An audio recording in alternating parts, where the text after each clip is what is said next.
Hello everyone, सभी को नमस्ते, राधे राधे, जय श्री कृष्णा। हम पढ़ रहे हैं इकोनॉमिक्स में चैप्टर 6 पढ़ रहे थे, थ्योरी ऑफ डिस्ट्रीब्यूशन, जिसमें हम देख रहे थे लगान। तो आओ पढ़ते हैं। सभी का स्वागत है मेरे यूट्यूब चैनल पर, सभी का स्वागत करती हूँ। सभी को नमस्ते, राधे राधे। हम देख रहे थे रेंट के टाइप मार्शल के अनुसार देखे थे, और भी अर्थशास्त्री थे, सभी के अनुसार देख लिया था। रेंट के टाइप थे 5 प्रकार के थे, यानी रेंट के प्रकार थे 5 प्रकार के। हमने रेंट देखे थे, लगान देखे थे। जो एक था कुल लगान, एक आर्थिक लगान, यानी नंबर 1 पर आर्थिक लगान, नंबर 2 पर कुल लगान, नंबर 3 पर भेदात्मक लगान, नंबर 5 पर नंबर 4 पर आ जाएगा दुर्लभता का लगान, और नंबर 5 पर आ जाएगा स्थिति का लगान। अब आगे उसी के आगे हम अपना स्टार्ट करते हैं क्लास को। अब हम देखना है हमको रिकार्डो का लगान सिद्धांत। तो देखते हैं रिकार्डो का लगान सिद्धांत क्या है, इन्होंने लगान के बारे में क्या कहा है, तो पढ़ते हैं। तो रिकार्डियन थ्योरी ऑफ रेंट, यानी रिकार्डो का लगान सिद्धांत। रिकार्डो के लगान सिद्धांत को लगान का प्रतिष्ठित सिद्धांत भी कहा जाता है, यानी जो रिकार्डो का लगान सिद्धांत है उसको प्रतिष्ठित सिद्धांत भी कहा जाता है। 19वीं शताब्दी में रिकार्डो ने अपनी पुस्तक principles of political economy and taxation में लगान सिद्धांत का प्रतिपादन किया था। जो रिकार्डो हैं उन्होंने 19वीं शताब्दी में एक अपनी पुस्तक लिखी। उनकी पुस्तक का नाम था principles of political economy and taxation में लगान सिद्धांत का क्या किया था, प्रतिपादन किया था। लेकिन इसका अर्थ ये नहीं है कि केवल यही अर्थशास्त्री थे जिन्होंने रिकार्डो को प्रथम, लेकिन इसका तात्पर्य ये नहीं है कि खाली रिकार्डो ही थे जो प्रथम व्यक्ति थे। इसके पहले और भी व्यक्ति थे, जो विलियम पेटी ने भी अधिशेष या बचा हुआ रिमाइंडर के रूप में लगान का व्याख्या किया था। यानी कि जो रिकार्डो ही प्रथम व्यक्ति नहीं थे जिन्होंने लगान सिद्धांत का प्रतिपादन किया था।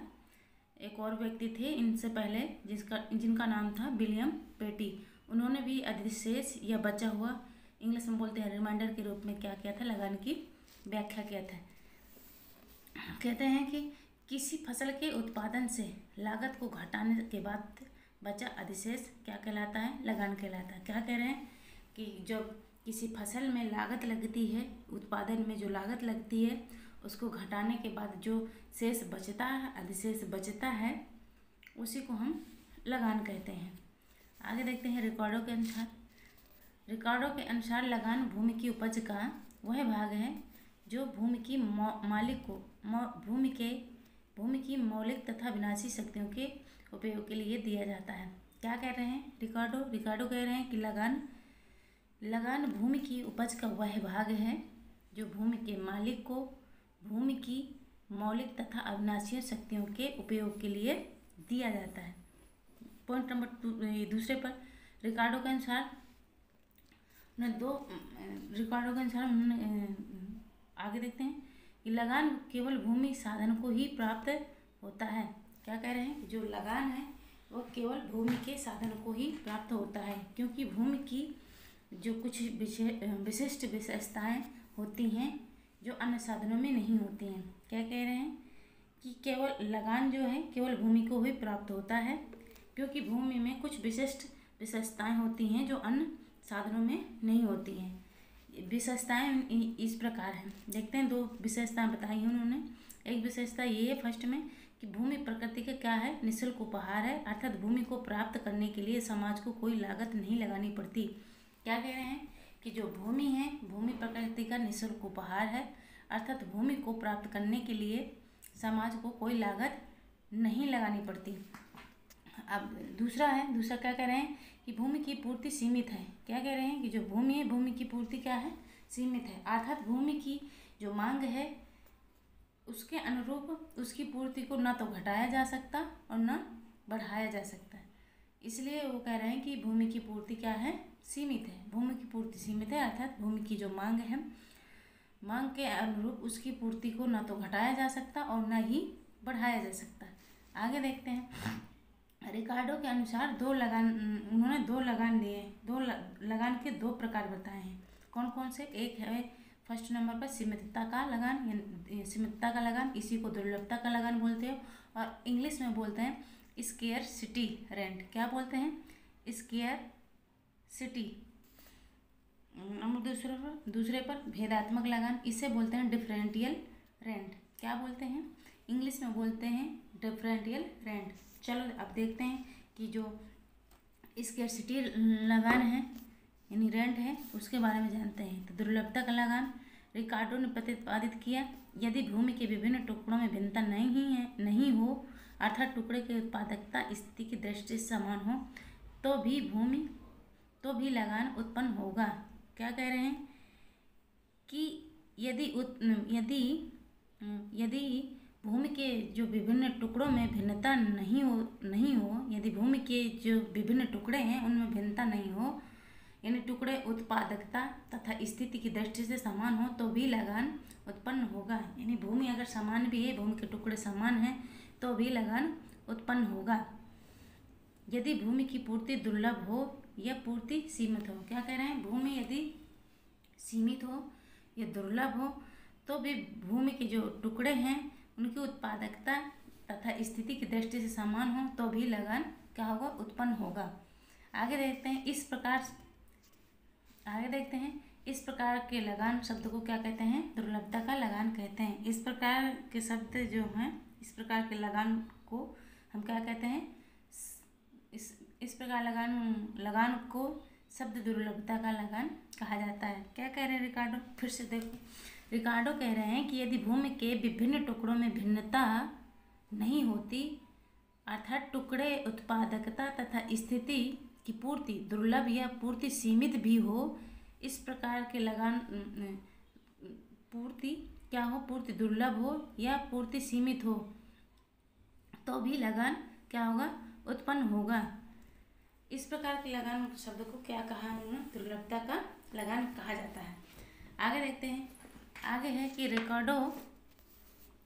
रिकार्डो के अनुसार यदि पूर्ति सीमित हो तथा जब तक भूमि निष्क्रिय अप्रयुक्त रूप में पड़ी हो, तब तक लगान का प्रश्न नहीं उठेगा। क्या कह रहे हैं कि यदि पूर्ति सीमित हो, तो तब जब तक भूमि निष्क्रिय या अप्रयुक्त रूप में पड़ी हो, यानी भूमि प्रयोग योग्य नहीं है, यानी प्रयोग नहीं की जा रही है, अप्रयुक्त पड़ी हुई है, तो भूमि में लगान उत्पन्न होने का कोई सवाल ही नहीं उठता। और यदि भूमि की मांग इतनी बढ़ जाए कि अब अप्रयुक्त भूमि नहीं रह जाए, फलस्वरूप अनाज की मांग, क्या कह रहे हैं? यदि भूमि की मांग इतनी बढ़ जाए कि जो अप्रयुक्त भूमि पड़ी है वो भी ना बचे, तब तक लगान का प्रश्न, अप्रयुक्त भूमि नहीं रह जाए, फलस्वरूप अनाज की मांग में वृद्धि के कारण बाजार में प्रचलित मूल उत्पादन लागत से अधिक होगा। क्या कह रहे हैं कि फलस्वरूप यदि अप्रयुक्त भूमि नहीं रह जाए, तो फलस्वरूप अनाज की क्या? मांग में वृद्धि के कारण बाजार में प्रचलित मूल्य उत्पादन लागत से अधिक होगा। जो बाजार में प्रचलित मूल्य है वो क्या होगा? उत्पादन लागत से अधिक होगा, और औसत आय तथा औसत लागत का अंतर ही लगान होगा। क्या होगा? कह रहे हैं कि बाजार में जो प्रचलित मूल्य उत्पादन लागत से क्या होगा? अधिक होगा, और औसत आय तथा सीमांत लागत का अंतर ही उत्पादन लागत से अधिक होगा। क्या कह रहे हैं कि जो अप्रयुक्त भूमि है उसका भी प्रयोग कर लिया जाए और अप्रयुक्त भूमि भी न रह जाए, तो फलस्वरूप जो अनाज की मांग में वृद्धि है, जो मांग में क्या हो जाएगी? वृद्धि के कारण बाजार में जो प्रचलित मूल्य है उसमें उत्पादन लागत से अधिक होगा, और औसत आय तथा औसत लागत का जो अंतर होगा वही क्या होगा? लगान होगा। आगे देखते हैं भेदात्मक लगान। भेदात्मक लगान क्या होता है? भूमि के विभिन्न टुकड़ों में भिन्नता पाई जाती है। उन्होंने तो पहले भी बोला था कि जो भूमि होती है, भूमि के टुकड़ों में भिन्नता होती है। उर्वरता के कारण भिन्नता, अर्थात भूमि के किसी टुकड़े में उत्पादकता अधिक हो सकती है और किसी में कम होती है।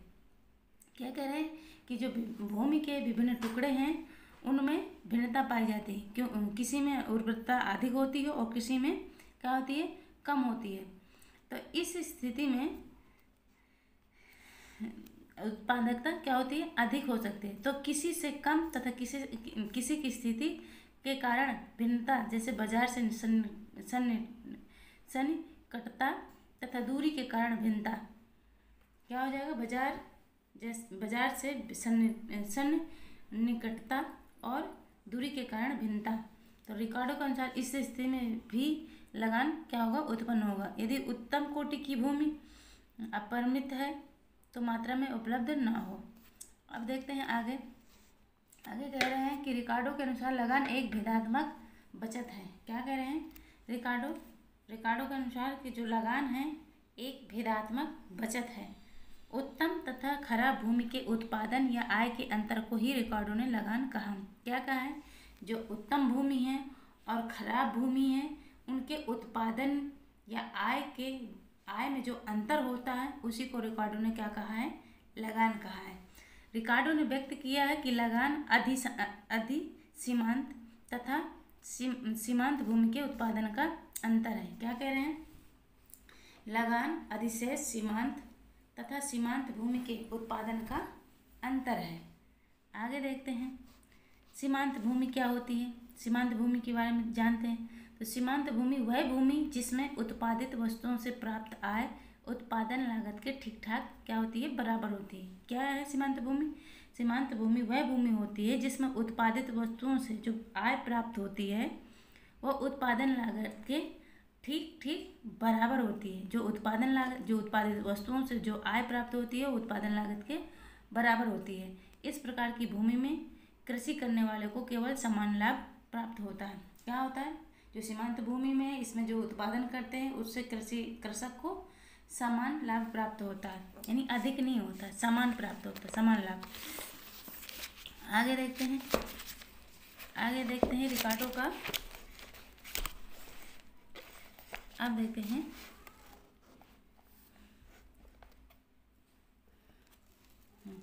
लगान का आधुनिक सिद्धांत, यानी लगान का आधुनिक सिद्धांत क्या है, अब उसके बारे में जानते हैं। जो लगान है, लगान का आधुनिक सिद्धांत रिकॉर्डों के लगान सिद्धांत का एक विस्तृत तथा सुधरा हुआ रूप है। जो लगान का आधुनिक सिद्धांत है वह सिद्धांत रिकॉर्डों के लगान सिद्धांत का एक विस्तृत तथा सुधरा हुआ रूप है। इस सिद्धांत की व्याख्या सबसे पहले J.S. मिल ने की थी। किसने की थी, जो लगान का जो आधुनिक सिद्धांत है इसकी व्याख्या सबसे पहले किसने की थी, J.S. मिल ने की थी। इस सिद्धांत का विकास जेवेंस, पेरेटो, मार्शल तथा जॉन रॉबिन्सन आदि अर्थशास्त्रियों ने किया। और अर्थशास्त्री भी हैं जिन्होंने इस लगान का क्या क्या प्रतिपादन किया, विकास किया है। जैसे जेवेंस हो गए, पेरेटो हो गए, मार्शल हो गए, जॉन रॉबिन्सन हो गए। तो इस सिद्धांत के अनुसार आर्थिक लगान एक अधिक यानी सरप्लस है जो केवल भूमि के उपयोग के कारण ही प्राप्त नहीं होता बल्कि श्रम, पूंजी आदि साधनों की आय का भी एक भाग होता है। क्या कह रहे हैं, इस सिद्धांत के अनुसार क्या है कि जो आर्थिक लगान है एक अधिक है, यानी इंग्लिश में क्या बोलते हैं, सरप्लस बोलते हैं, जो केवल भूमि के उपयोग के कारण ही नहीं प्राप्त होता बल्कि जो श्रम पूंजी है क्या है, बल्कि जो श्रम पूंजी आदि साधनों की जो आय का भी एक भाग हो सकता है। क्या हो सकता है, श्रम पूंजी आदि के आय का भी एक भाग हो सकता है आधुनिक अर्थशास्त्रियों के अनुसार। आगे देखते हैं, आगे है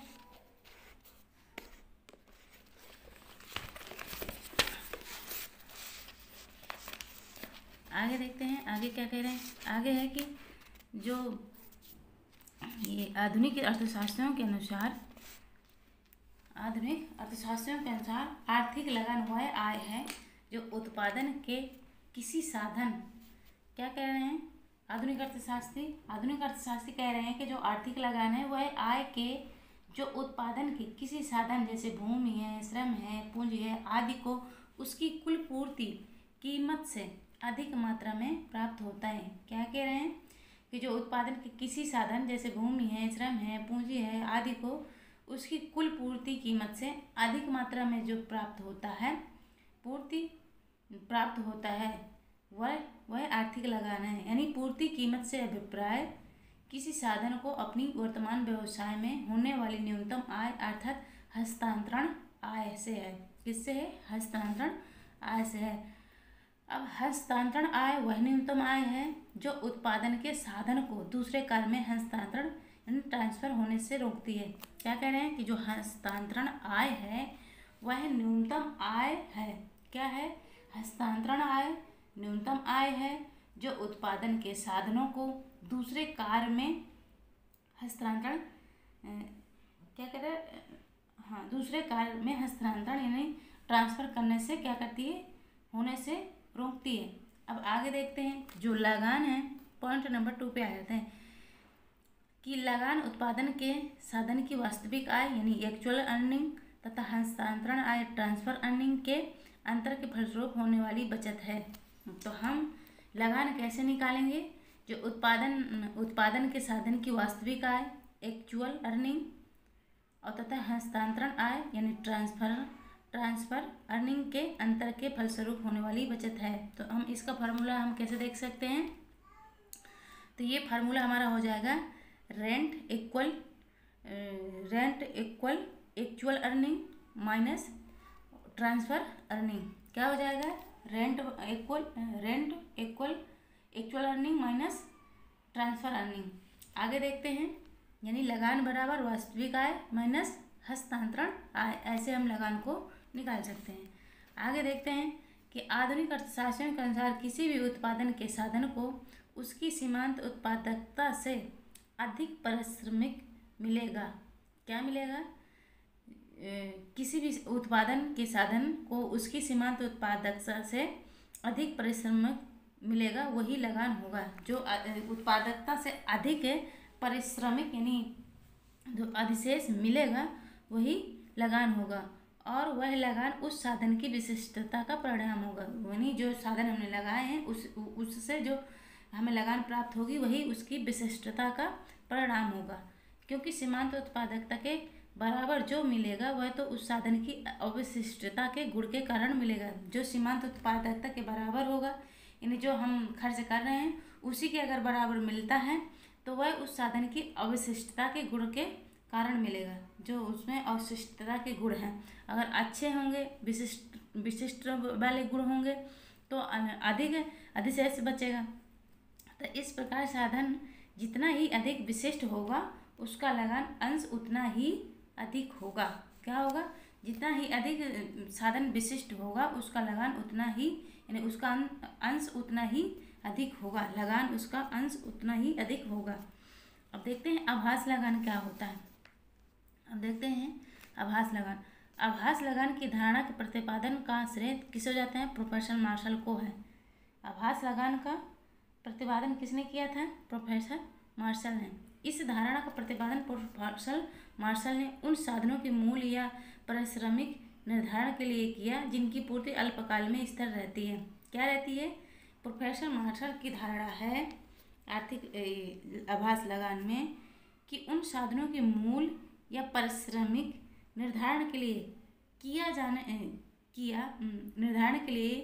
किया जिनकी पूर्ति अल्पकाल में क्या रहती है? स्थिर रहती है। अल्पकाल में स्थिर साधनों जैसे कि मशीन द्वारा अर्जित आय को मार्शल ने आभास लगान कहा है। क्या कहा? कि जो जैसे मशीन से जो आय अर्जित होती है उसको मार्शल ने क्या कहा है? आभास लगान कहा है। अब आगे देखते हैं कि मार्शल के अनुसार आभास लगान उस अतिरिक्त आय को कहते हैं जो उत्पादन के साधनों को पूर्ति के अल्पकाल में सीमित होने के कारण होती है। क्या कहते हैं? आभास लगान को कहते हैं मार्शल कि उस अतिरिक्त आय को कहते हैं जो उत्पादन के साधनों की पूर्ति के अल्पकाल में सीमित होने के कारण होती है। क्या होने के? जो उत्पादन के साधन हैं उनको पूर्ति के अल्पकाल में सीमित होने के कारण होती है। आगे देखते हैं कि दीर्घकाल में सभी साधन परिवर्तनशील होते हैं। क्या कहते हैं?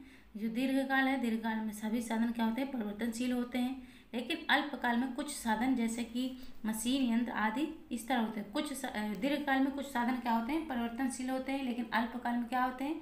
कुछ साधन जैसे कि मशीन हो गए ये स्थिर होते हैं। तथा कुछ परिवर्तनशील होते हैं, कुछ स्थिर होते हैं और कुछ परिवर्तनशील होते हैं। स्थिर साधनों के प्रतिफल का निर्धारण उनके सीमांत मूल उत्पादन के आधार पर नहीं होता है। क्या कह रहे हैं कि जो स्थिर साधन है उनके प्रतिफल का जो निर्धारण है उनके सीमांत मूल उत्पादन के आधार पर नहीं होता है। परिवर्तनशील साधनों का प्रतिफल उनकी सीमांत उत्पादकता के बराबर फर्म को देना पड़ता है। क्या कह रहे हैं कि जो परिवर्तनशील साधन है उनका प्रतिफल उनकी सीमांत उत्पादकता के बराबर फर्म को देना पड़ता है। परिवर्तनीय साधनों को लगान नहीं प्राप्त होता। क्या है, जो परिवर्तनशील साधन है उनमें क्या नहीं प्राप्त होता, लगान नहीं प्राप्त होता। लगान केवल स्थिर साधनों को ही प्राप्त होता है। जो लगान है वो जो परिवर्तनशील साधन है उनमें नहीं प्राप्त होता है, ऐसे मार्शल कह रहे हैं। और जो स्थिर साधन है उनमें लगान प्राप्त होता है। तो आगे देखते हैं, इनको प्राप्त होने वाला प्रतिफल कुल आय में से परिवर्तनशील साधनों के दिए जाने वाले प्रतिफल के बाद का बचा हुआ भाग होता है। क्या कह रहे हैं, जो लगान है, लगान केवल स्थिर साधनों को ही प्राप्त होता है, ये कह रहा है। इनके प्राप्त होने वाले प्रतिफल, जो स्थिर साधन है उनसे प्राप्त होने वाला प्रतिफल कुल आय में, यानी कुल आय में से परिवर्तनशील साधनों को दिया जाने वाला क्या प्रतिफल के बाद का जो बचा हुआ भाग होता है वह स्थिर साधनों को मिलने वाला या बचा हुआ भुगतान ही आभास लगान है।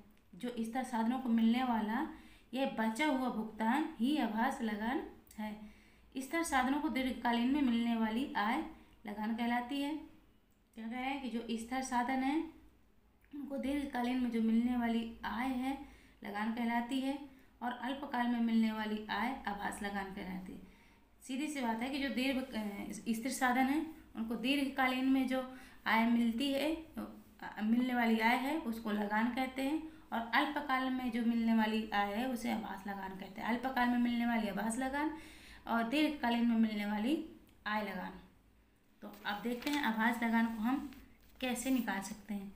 तो आभास लगान को, तो आभास लगान बराबर कुल आय माइनस कुल परिवर्तनशील लागत, यहाँ क्वांटिटी आर बराबर T R minus T V C, T R minus T V C, यानी टोटल रेवेन्यू, और ये टोटल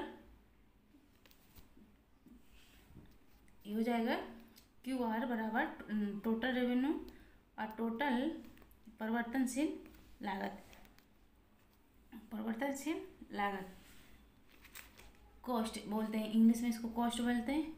अभी हमने देखा था, क्या देखा था, तो इतना ही जान लो, ज़्यादा इंग्लिश में पढ़ने की ज़रूरत नहीं है। इसका फॉर्मूला यही है, क्यू आर बराबर T R minus T V C. Hindi में इसको बोलते हैं आभास लगान बराबर कुल आय माइनस कुल परिवर्तनशील लागत। आगे देखते हैं, आगे समझते हैं, आगे देखते हैं कि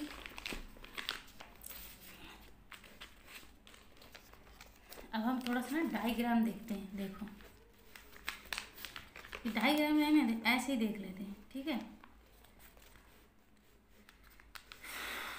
ऐसे देख लेते हैं। जो आभास लगान है वो सदैव शून्य के बराबर अथवा उससे अधिक होगा, लेकिन ऋणात्मक नहीं होगा। क्या कह रहे हैं, जो आभास लगान है वो क्या होगा, ये तो बराबर होगा, शून्य के बराबर होगा, ये अथवा उससे अधिक होगा, लेकिन क्या नहीं होगा, ऋणात्मक नहीं होगा। अगर आभास लगान क्या होता है, परिवर्तनशील लागत से अधिक होता है। जो आभास लगान है वो परिवर्तनशील से अधिक होता है। स्टोनियर एवं हेग आभास लगान को इस रूप में व्यक्त करते हैं, क्यू आर बराबर कुल अल्पकालीन प्राप्ति माइनस परिवर्तनीय लागत तथा मशीन को कायम रखने की लागत होती है। आगे देखते हैं कि दीर्घकालीन, क्या कह रहे हैं कि दीर्घकाल में आभास लगान शून्य हो जाता है। दीर्घकाल में क्या होता है, आभास लगान शून्य हो जाता है, क्योंकि फर्म संतुलन की स्थिति में केवल समान लाभ ही अर्जित करेगी। जब फर्म संतुलन की स्थिति में होगी तो समान लाभ ही अर्जित करेगी, तो दीर्घकाल में क्या हो जाएगा, आभास लगान शून्य हो जाएगा। इस प्रकार आभास लगान केवल अल्पकाल में ही प्राप्त होता है। सीधे से जान लो कि आभास लगान अल्पकाल में प्राप्त होता है। आगे देखते हैं लाभ के सिद्धांत। Theory of profit, theory of profit, लाभ के सिद्धांत। चलो पढ़ते हैं ये लाभ का सिद्धांत क्या होता है। तो लाभ का सिद्धांत यानी प्रॉफिट, पॉइंट पर आ जाते हैं। कुल उत्पादन का वह अवशेष जो भूमि, श्रम तथा पूंजी के परिश्रम के बाद साहसी को उत्पादन क्रिया में प्राप्त होता है तो क्या कहलाता है, लाभ कहलाता है। क्या कहलाता है कि जो कुल उत्पादन का वह अवशेष यानी टोटल जो उत्पादन हुआ है उसका जो अवशेष है, जो भूमि, श्रम तथा पूंजी के परिश्रम करने के बाद जो साहसी को यानी खर्च करने के बाद, जैसे कि भूमि लगी, श्रम लगा, पूंजी में जो खर्च हुआ उसके परिश्रम के बाद, उसका टोटल देने के बाद जो साहसी को उत्पादन क्रिया में प्राप्त होता है वही लाभ कहलाता है। आगे देखते हैं कि लाभ एक गैर प्रसंविता स्वभाव की आय है। क्या है जो लाभ है, एक गैर प्रसंविता स्वभाव की आय है जो भूमिपति या श्रमिक तथा पूंजीपति को प्रसंविता के अंतर्गत आय देने के बाद साहसी को प्राप्त होती है। जो भूमिपति को और श्रमिक को तथा पूंजीपति को प्रसंविता के अंतर्गत आय देने के बाद साहसी को प्राप्त होती है। इनका सबका खर्चा टोटल निकालने के बाद ही साहसी को प्राप्त होती है। आगे देखते हैं, आगे है कि राष्ट्रीय आय का वह भाग जो साहसी को उत्पादन कार्य में जोखिम उठाने के लिए दिया जाता है तो लाभ कहलाता है। दूसरे पॉइंट में क्या कह रहे हैं कि जो राष्ट्रीय आय का वह भाग, क्या कह रहे हैं, राष्ट्रीय आय का वह भाग जो साहसी को उत्पादन कार्य में जोखिम उठाने के लिए दिया जाता है। क्या कह रहे हैं, राष्ट्रीय आय का वह भाग जो साहसी को उत्पादन कार्य में जोखिम उठाने के लिए दिया जाता है तो वह लाभ कहलाता है। क्या कहलाता है, लाभ कहलाता है। देखो राष्ट्रीय आय का वह भाग यानी जो राष्ट्रीय आय है, पूरी टोटल जो राष्ट्र की आय है वह राष्ट्रीय आय का वह भाग जो साहसी को उत्पादन कार्य में जो जोखिम उठाने के लिए दिया जाता है उसी को वही लाभ कहलाता है। आगे देखते हैं एकाधिकारी लाभ यानी मोनोपोली प्रॉफिट क्या होता है, जो व्यवसायी को एकाधिकारी की स्थिति प्राप्त होने के कारण मिलता है। जो मोनोपोली यानी एकाधिकारी लाभ यानी एकाधिकारी जो व्यवसायी को एकाधिकार की स्थिति प्राप्त होने के कारण प्राप्त होता है। एकाधिकार माने एक की स्थिति प्राप्त होने के कारण मिलता है। कौन सा लाभ, एकाधिकारी लाभ यानी मोनोपोली प्रॉफिट। इस प्रकार का लाभ समान लाभ से अधिक होगा। जो इस प्रकार का लाभ है वो समान लाभ से अधिक होगा क्योंकि यह मूल्य अधिक करके वस्तुएं बेचने का परिणाम है।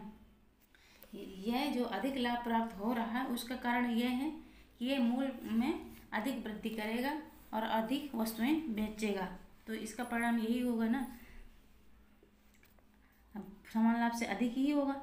आगे देखते हैं लाभ की धारणाएं, कंसेप्ट ऑफ प्रॉफिट। कुल लाभ यानी ग्रॉस प्रॉफिट एक उद्यमी की कुल आय तथा कुल बाह्य लागतें न एक्सप्लिसिट कॉस्ट के अंतर को व्यवसायिक या कुल लाभ कहते हैं। क्या कहते हैं, एक उद्यमी की कुल आय तथा कुल बाह्य लागतों के अंतर को व्यवसायिक या कुल लाभ कहते हैं। क्या कहते हैं कि कुल आय तथा कुल बाह्य लागतों के जो अंतर होता है उसको व्यवसायिक लाभ या कुल लाभ कहते हैं। कुल लाभ बराबर क्या हो जाएगा, तो कुल आय माइनस बाह्य लागत बराबर कुल आय माइनस कुल व्यापारिक व्यय। क्या हो जाएगा, कुल लाभ बराबर कुल आय यानी टोटल इनकम फिर माइनस बाह्य लागत बराबर कुल आय माइनस, या तो फिर ऐसे हो जाएगा कुल आय बराबर कुल व्यापारिक व्यय, या तो ये कुल लाभ बराबर कुल आय माइनस बाह्य लागत, या तो ये हो जाएगा कुल आय माइनस कुल व्यापारिक व्यय। आगे देखते हैं कि लगान तथा आभास लगान में अंतर क्या है। लगान तथा आभास लगान में अंतर। प्रोफेसर विलास ने आर्थिक लगान तथा आभास लगान में अंतर को बताते हुए कहा है कि आर्थिक लगान दीर्घकाल में भी उत्पन्न होता है, जबकि आभास लगान केवल अल्पकाल में ही उत्पन्न होता है। क्या कह रहे हैं जो प्रोफेसर विलास हैं, उन्होंने आर्थिक लगान तथा आभास लगान में अंतर बताया है। उन्होंने बताया कि जो आर्थिक लगान है वो दीर्घकाल में उत्पन्न होता है और जो आभास लगान है वो अल्पकाल में उत्पन्न होता है। आर्थिक लगान कुल आय तथा कुल लागत का अंतर है। क्या कह रहे हैं कि जो आर्थिक लगान है वो कुल आय और तथा कुल लागत, यानी कुल आय टोटल इनकम और टोटल कॉस्ट, यानी कुल आय और कुल लागत का जो अंतर होता है उसी को आभास लगान आर्थिक लगान कहते हैं। आर्थिक लगान किसे कहते हैं? कुल लागत और कुल आय के अंतर को आभास लगान नहीं आर्थिक लगान।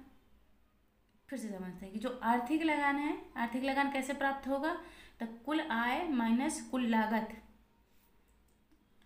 फिर जबकि आभास लगान कुल आय तथा परिवर्तनशील लागत का अंतर होता है। तो जो हमें अब यदि हमें ये आभास लगान निकालना है तो आभास लगान कैसे निकालेंगे? तो आभास लगान को निकालने के लिए आभास लगान बराबर कुल आय तथा परिवर्तनशील लागत, इनमें जो अंतर आएगा माइनस करने के बाद वही हमारा आभास लगान हो जाएगा। अब देखते हैं कि प्रकृति निःशुल्क साधन। लगान प्राकृतिक निःशुल्क साधन जैसे भूमि के उपयोग के लिए मिलता है। जो लगान है कह रहा है प्राकृतिक निःशुल्क साधन जैसे भूमि के प्रयोग के लिए मिलता है, परंतु आभास लगान मनुष्यों द्वारा निर्मित साधनों के उपयोग के लिए मिलता है। क्या कह रहे हैं कि जो लगान है, लगान प्राकृतिक के जो निःशुल्क साधन हैं उसको प्रयोग कर निःशुल्क साधन जैसे भूमि के उपयोग के लिए मिलता है, परंतु जो आभास लगान है वो मनुष्यों द्वारा निर्मित साधनों के उपयोग के लिए मिलता है। आगे दूसरे नंबर पर लगान अल्पकाल और दीर्घकाल दोनों में ही मिलता है। क्या कह रहे हैं कि जो लगान है वो अल्पकाल और दीर्घकाल दोनों में मिलता है, परंतु आभास लगान केवल अल्पकाल में ही मिलता है। दीर्घकाल में आभास लगान नहीं मिलता, समाप्त हो जाता है। तीसरे नंबर पर लगान स्थायी होता है, जबकि आभास लगान क्या होता है? अस्थायी होता है।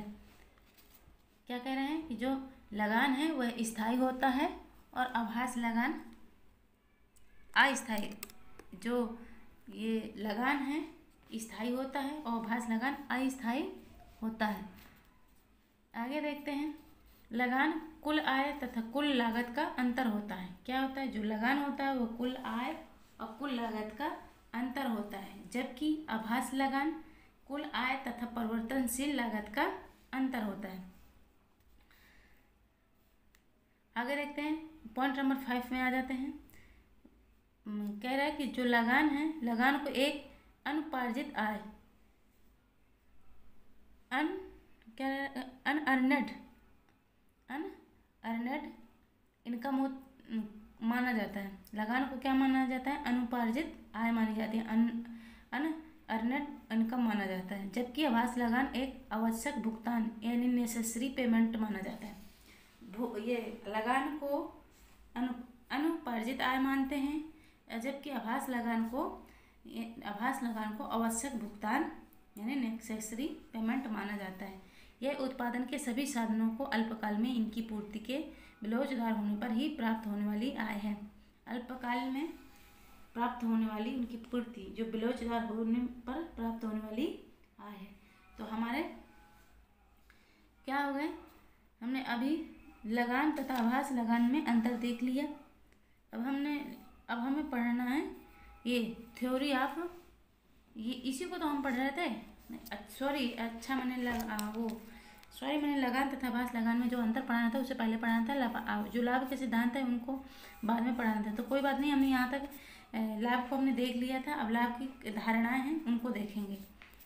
प्रॉफिट लाभ देख लिया था हमने, प्रॉफिट लाभ क्या होता है, और उसी से लाभ की धारणाएं को देखेंगे हम। तो कुल लाभ बराबर हमने बताया था, कुल लाभ बराबर होता है कुल आय माइनस बाह्य लागत, और या तो फिर कुल आय माइनस व्यापारिक व्यय। अब इसके आगे देखते हैं, ये है आपका फॉर्मूला कि कुल लाभ बराबर साहसी द्वारा लगाए गए व्यक्तिगत साधनों जैसे भूमि तथा पूंजी का प्रतिफल प्लस हराज तथा संरक्षण व्यय प्लस प्रबंध का प्रतिफल, या तो फिर एकाधिकारी लाभ प्लस आकस्मिक लाभ।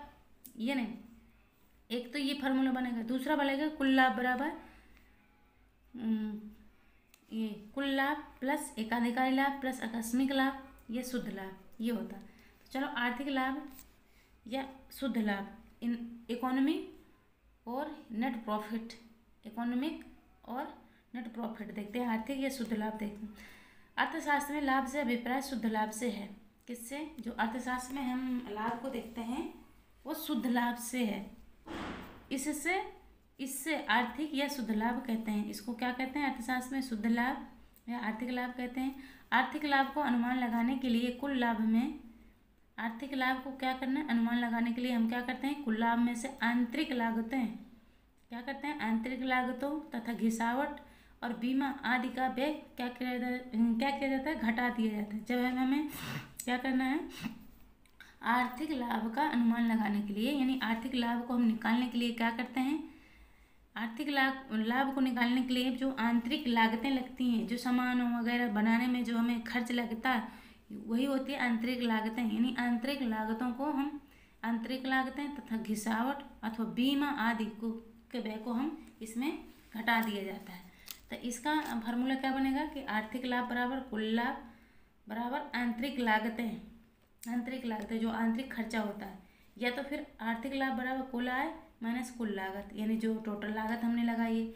या फिर ऐसे हो सकता है कि शुद्ध लाभ बराबर कुल लाभ बराबर साहसी के साधनों का प्रतिफल प्लस ह्रास तथा संरक्षण व्यय प्लस प्रबंध का प्रतिफल, या प्लस एकाधिकारी लाभ प्लस आकस्मिक लाभ।